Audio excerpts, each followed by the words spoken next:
Viene el momento de la ocultación cardíaca, que es tremendamente importante, porque la consideramos la piedra angular del examen cardiológico.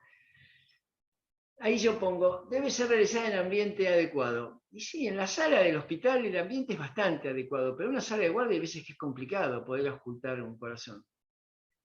Entonces hay que tratar de concentrarse, aislarse del resto, en cada uno de los componentes, la sístole, la diástole, los ruidos. La ocultación es compleja. En un ambiente cerrado en la camilla del consultorio es una cuestión. Y siempre hacerla relacionándola con el pulso, con el choque de punta, ni hablar, y después con el pulso venoso y el pulso arterial. Si tenemos esos tres elementos, la ocultación la podemos ir simplificando. Más que nada los clínicos. Los cardiólogos vuelan con la ocultación, hacen así y vuelan.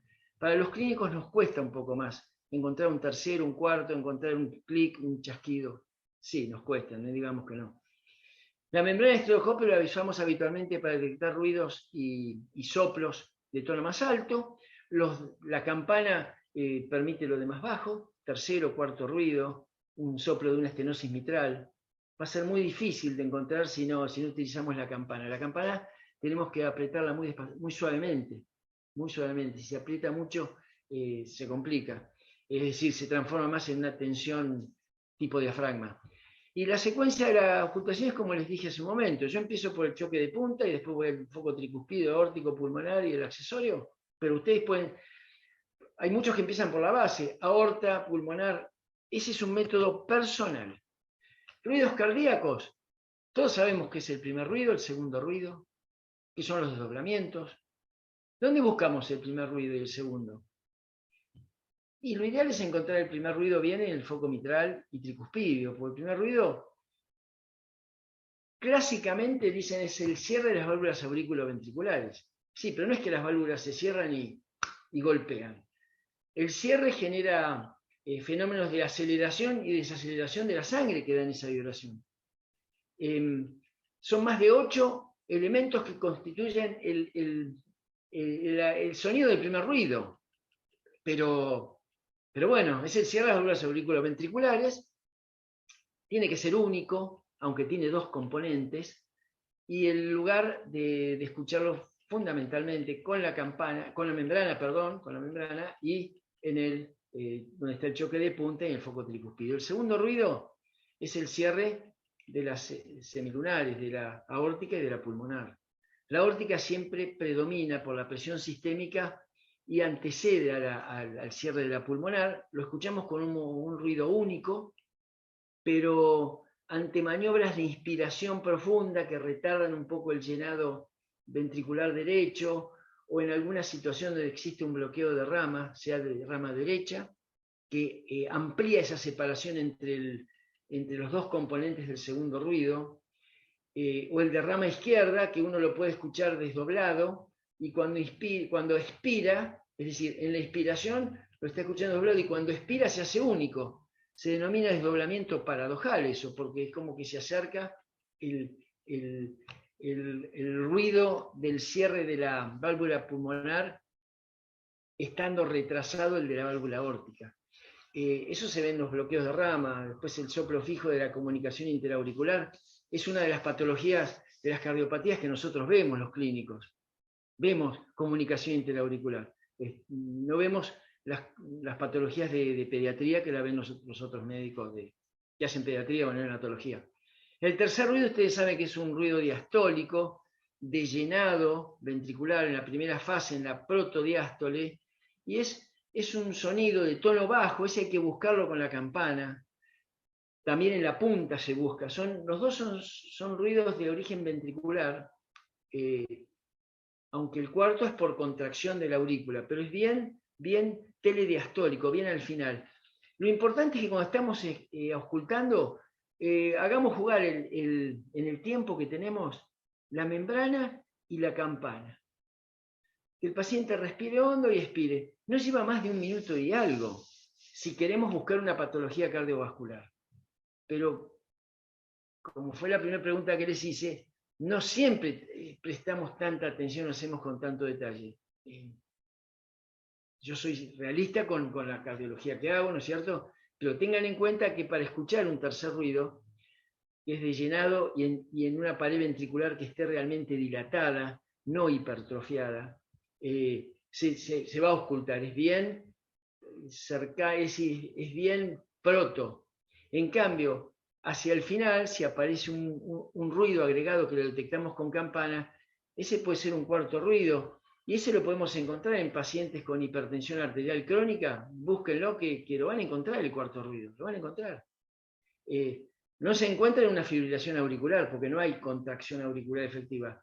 Lo vamos a encontrar en cardiopatía hipertrófica de otro origen. El chasquido de apertura es un ruido agregado, porque los ruidos tendrían que ser el primero y el segundo, pero el chasquido de apertura es un ruido de apertura, como dice, y nos está indicando que hay una válvula calcificada. Y ese chasquido, que es bien diastólico, va a estar seguido de un soplo, que es el soplo diastólico de la estenosis mitral, que la vemos menos, la estenosis mitral, por supuesto, vemos más insuficiencia mitral, y que ahí rápidamente, si encontramos un chasquido, tendríamos que poner la campana. Pero lo que más nos llama la atención en los pacientes que pudieran tener una estenosis mitral es que van a tener un primer ruido muy fuerte. No hay muchas causas de primer ruido fuerte. Sí, una persona que venga corriendo, que está en ejercicio, el primer ruido es fuerte, pum, pum. Pero después de estar unos minutos se va a atenuar. Pero en cambio, segundo ruido fuerte encontramos en hipertensión arterial y en otras patologías. Pero primer ruido fuerte, no digo que vayan a buscar una estenosis mitral, pero tengámoslo en cuenta y prestemos atención si en la mitad de la diástole no aparece un chasquido. Y ahí pongamos, entonces, y ahí nos va a aparecer el rolido. Si no, es muy difícil de encontrar una estenosis mitral para nosotros, los clínicos. Los cardiólogos hacen así y la encuentran. Nosotros no. Primer ruido fuerte, chasquido y buscar con la campana el soplo.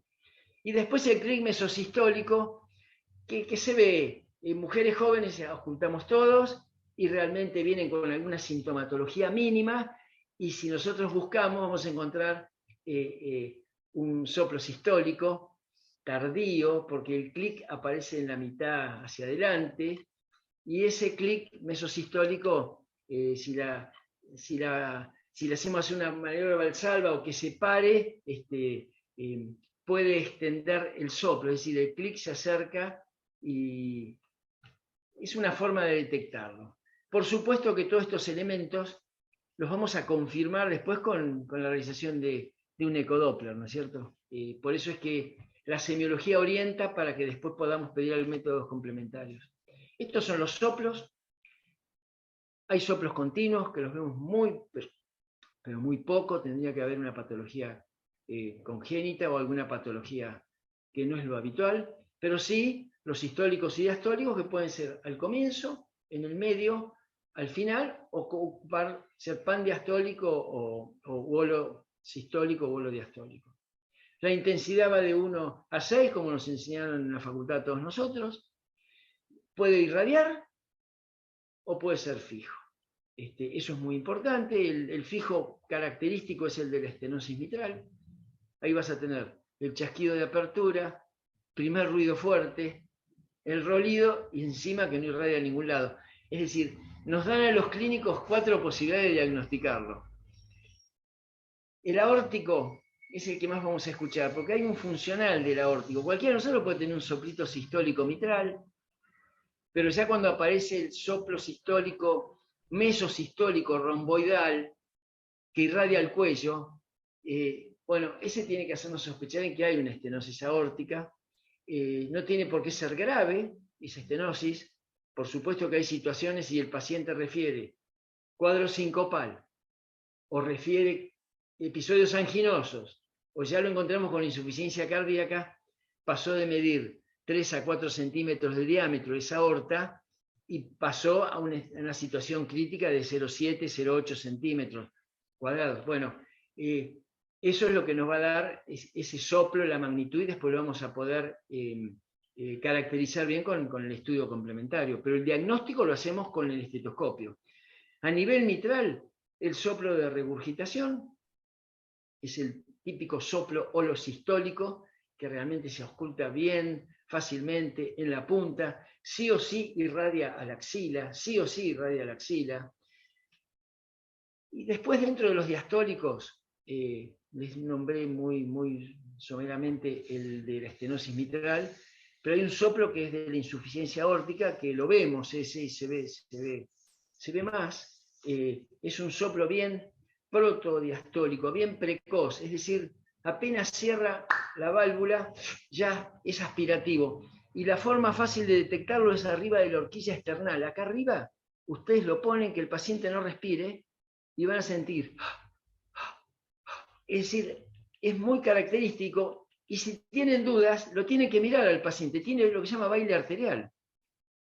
La presión diferencial que tiene una sistólica de 180 y una diastólica de 86 hace que esa presión diferencial genere lo que se llama baile arterial. Late en todas las arterias, ustedes van a ver, la ven, en el cuello, en la humeral. Entonces nos ayuda a detectar que hay una insuficiencia. Y después, si un paciente tiene un evento, como puede ser un infarto agudo de miocardio, pueden encontrar que en un momento sufra una lesión del tabique interventricular, una necrosis, y que aparezca ahí un soplo también holosistólico, que no lo tenía previamente y que es de una comunicación interventricular, situación gravísima que hay que resolverla en horas. O sea que estos son los soplos que podemos ocultar los clínicos: sistólicos, diastólicos, y después buscar con algún método como para que se nos faciliten la forma de detectarlo. El registro de la presión arterial, va a haber 2 clases de presión arterial dentro de unas semanas, en mayo. El registro siempre debe completar el examen físico, el registro de la presión, no lo duden. Y el examen del fondo de ojo, que los clínicos lo hacemos, lo hacíamos mucho antes de la COVID, ahora nos cuidamos un poco más y lo cuidamos al paciente, pero el examen del fondo de ojo fue siempre muy útil. Para mí, que me ha gustado siempre el tema de la hipertensión arterial, lo he hecho siempre y me ha dado mucha información. No solamente en hipertensión, sino también en alguna patología infecciosa, en algunos linfomas. Entonces, ya para terminar, estoy en los 45 minutos que me pidió Carlos y Daniel, recordar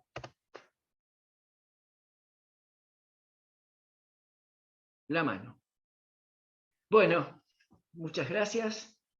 Yo voy a dejar de compartir la pantalla. Ahí estamos todos de nuevo.